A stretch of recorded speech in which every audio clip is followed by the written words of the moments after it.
que tener muy claro es que es extremadamente variable. Es decir, va desde una infección asintomática que todavía no tenemos muy claro qué es, a cuántos sujetos afecta, qué significa, hasta una falla multiorgánica que compromete múltiples tejidos y que fundamentalmente tiene dos caras, una cara de inflamación pulmonar y una cara de alteración del endotelio y además asociada a una coagulopatía. Entonces, esta cosa, COVID-19 es una enfermedad que tiene muchas caras. En términos inmunológicos, nosotros podríamos separar COVID-19 en dos fases. La primera, una fase protectora, que está dada fundamentalmente en la mayor parte de los pacientes y donde se demuestra que la inmunidad es muy eficaz. En esa primera fase de la infección, en esa primera fase de la infección, nosotros tenemos fundamentalmente que la respuesta inmune logra controlar el virus y logra generar mínimos efectos o mínimos síntomas en los pacientes. Sin embargo, en el 15% de los pacientes, la fase que sigue, desde el punto de vista de la respuesta inmune, es muy perjudicial y genera no solamente una alta sintomatología, sino también daño en tejidos, particularmente a nivel pulmonar. La siguiente. Ahora, desde el punto de vista de la situación epidemiológica en Chile, si le das un poquito más, así que no sabía que estaba eso.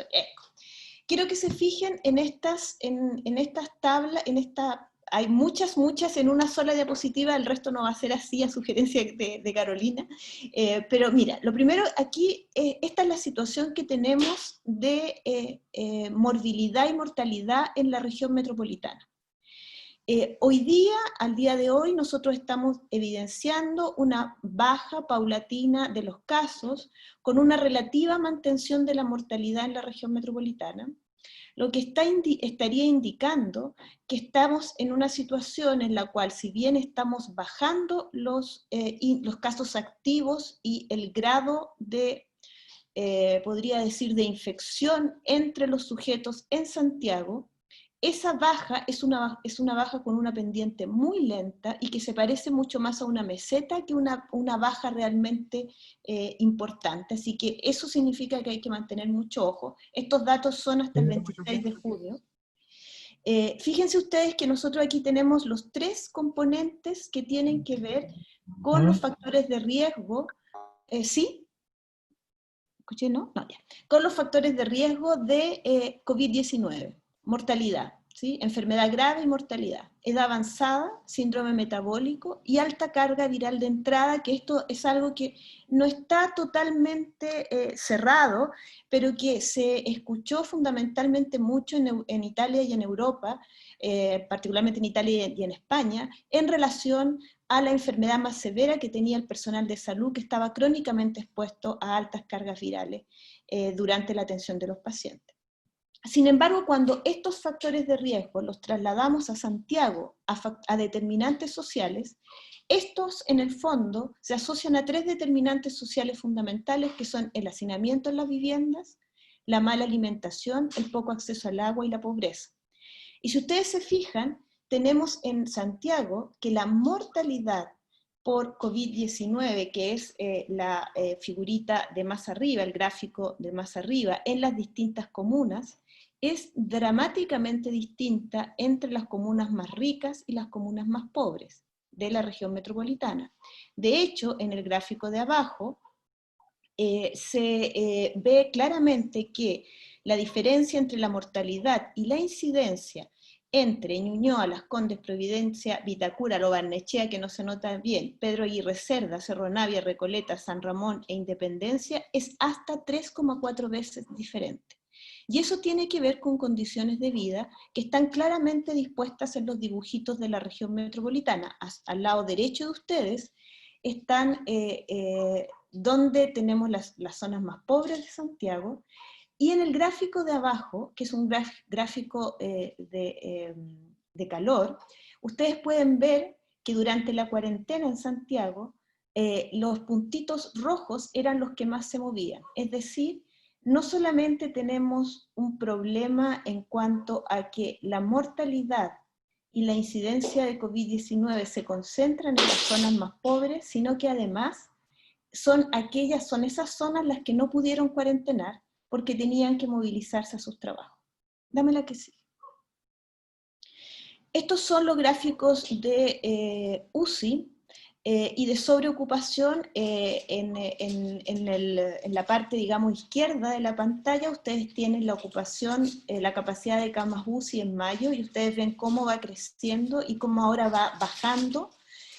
Pero tal como se los dije al comienzo, la baja es una baja en una pendiente bastante poco acentuada, y tiene que ver entonces con que, a pesar de que estamos en una etapa, particularmente en algunas zonas de la región metropolitana, entrando en una fase de inicio del confinamiento, la ocupación de las camas UCI sigue siendo muy alta. Esto nos indica dos cosas. Primero, que las medidas de cuidado tienen que seguirse tomando. Dos, que probablemente haya un apresuramiento con las medidas de desconfinamiento. Y tres, de que la estrategia que se ha utilizado en Chile para enfrentar el COVID-19 no estuvo dirigida a prevenir la infección, sino que a tratar las consecuencias de la infección más grave, lo que trae dos consecuencias importantes. Primero, las altas tasas de mortalidad que tenemos en Chile, y segundo, que vamos a tener una oleada, que ya va a empezar a pasar, de muertes indirectas y de patología indirecta. Es decir, al tener ocupada nuestra capacidad hospitalaria de la manera en que la tenemos ocupada, patología, entre comillas, podemos decir, tradicional, fue, digamos, tirada para un lado, y ya llevamos muchos meses, y si esto sigue así vamos a continuar varios meses más, donde esta patología no, digamos, no recibe la atención en el momento ni con la rapidez adecuada, así que vamos ahí a tener una segunda oleada, un segundo coletazo de la infección por COVID-19. La siguiente. Ok, entonces el virus SARS-CoV-2 es un virus ARN monocatenario, que es el que ustedes ven ahí esta es una fotito, que es un miembro de una familia de otros coronavirus que produce la enfermedad por COVID-19, que es una enfermedad, como les dije, multisistémica. Y aquí hay algunos datos. En general, los pacientes que van a hacer síntomas tienen un promedio de inicio de la sintomatología de 5 a 6 días, con un intervalo que va de 2 a 14. La mediana de aparición de la neumonía es de 8 a 10 días, desde los primeros síntomas, con un intervalo entre 5 y 13 días, y el inicio del síndrome de distrés respiratorio aparece alrededor del 9º día, con un intervalo entre 8 a 14 días, y la necesidad de ventilación mecánica en promedio aparece al 11º día, con un intervalo entre 8 a 17. Como ustedes saben, la mayoría de ustedes trabajan, ¿cierto?, en el sistema hospitalario. Un paciente que ingresa a ventilación mecánica en COVID, en general, es un paciente que puede permanecer muchas semanas conectado en ventilación. Son pacientes que tienden a quedarse bastante pegados en el ventilador. La siguiente. SARS-CoV-2 es el miembro de una familia mucho más amplia de los llamados coronavirus, que causan una serie de enfermedades humanas, entre ellas el resfrío común.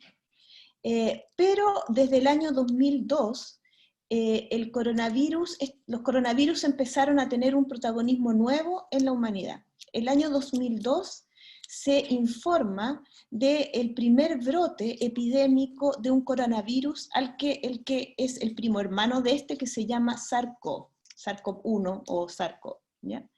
Este coronavirus salta desde un hospedero animal hasta nosotros, y produce una enfermedad que se caracteriza fundamentalmente por la alteración pulmonar, ¿ya? Eso es importante porque en este dibujito de acá, más a la derecha, les muestro cómo tanto SARS-CoV-2 como otro miembro de la familia que produjo una epidemia posterior, el MERS, produce infección fundamentalmente pulmonar, ¿ya?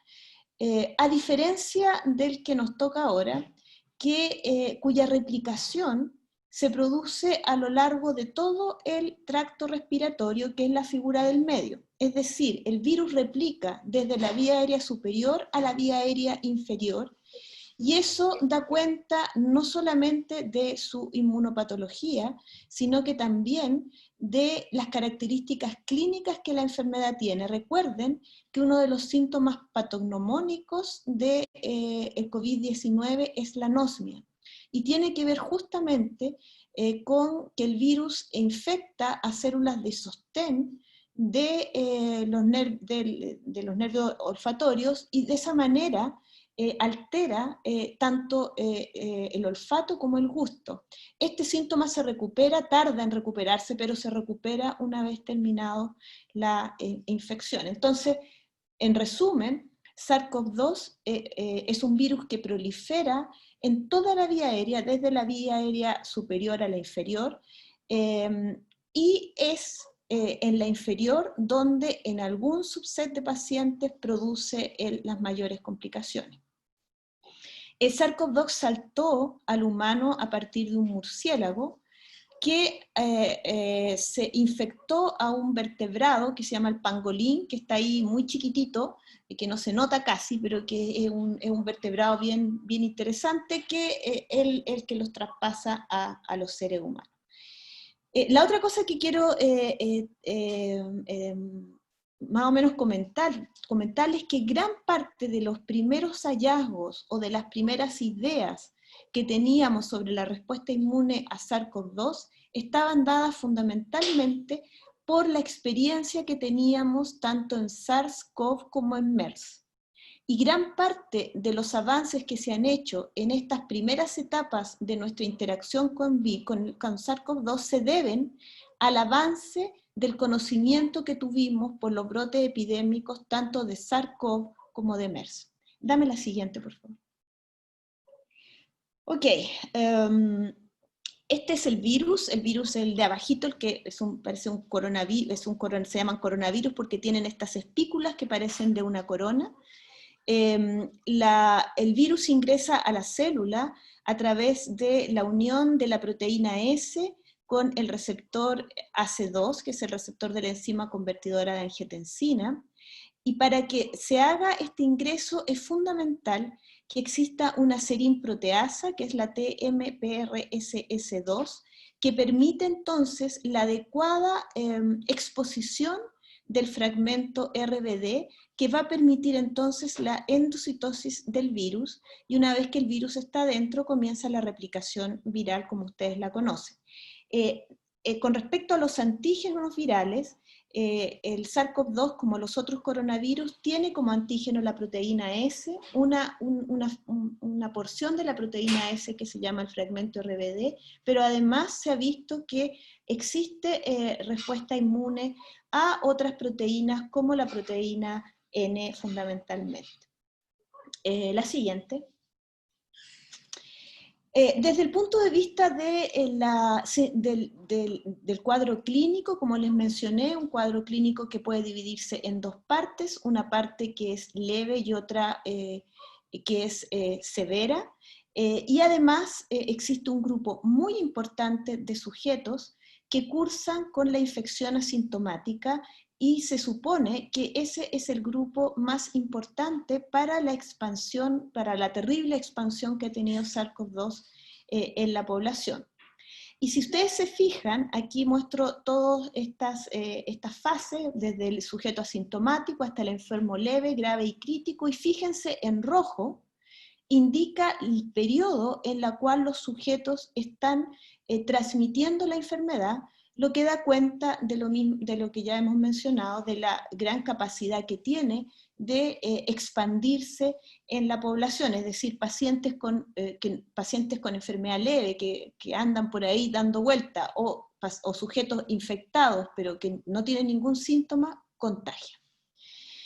Con respecto a los anticuerpos, que es lo que más se sabe del virus, sabemos que los anticuerpos comienzan a secretarse alrededor, podríamos decir, entre el 5 y el 6º día, a partir de la fecha de primeros síntomas. Estos son los anticuerpos IgM. Los anticuerpos IgM tienden a caer rápidamente y más o menos alrededor del día 10 comienza a subir los anticuerpos IgG. Dame la siguiente, por favor. Ahora, para entender lo que sigue, voy a muy rápidamente a hablar sobre la respuesta inmune antiviral. Como no tengo yo el cursor, entonces les pido que vayan siguiendo mis palabras para que podamos ver el monito. Cuando un virus ingresa al organismo, lo primero que hace, y esto no aparece en la foto, se multiplica en las células que tienen el receptor viral. Si es que no logra obviamente ser neutralizado antes de su entrada. En este caso, SARS-CoV-2 es la primera vez que ingresa, como es un virus absolutamente nuevo, es un virus por el cual no tenemos absolutamente ninguna defensa. Podemos conversar eso un poquito, que han salido un par de papers re interesantes sobre eso. Pero en definitiva el virus entra a la célula, se replica en ellas, y como respuesta a esa entrada y a esa replicación del virus, las células del huésped comienzan a producir citoquinas. Y una de esas citoquinas que es esencial es el interferón alfa. El interferón alfa es una citoquina que lo que hace es generar lo que conocemos como un estado antiviral, es decir, una vez que una célula es infectada, secreta interferón alfa, y ese interferón alfa protege a las células vecinas de la infección por otras partículas virales, por una serie de mecanismos que tienen que ver con dos, primero, alteraciones en la capacidad de replicación viral en las células, y dos, lo que llamamos una especie de firma, el estímulo de una especie de firma de interferón gamma, que es una citoquina de tipo TH1, que es fundamental para que se induzca una respuesta inmune antiviral. Una vez que esto ocurre, la respuesta inmune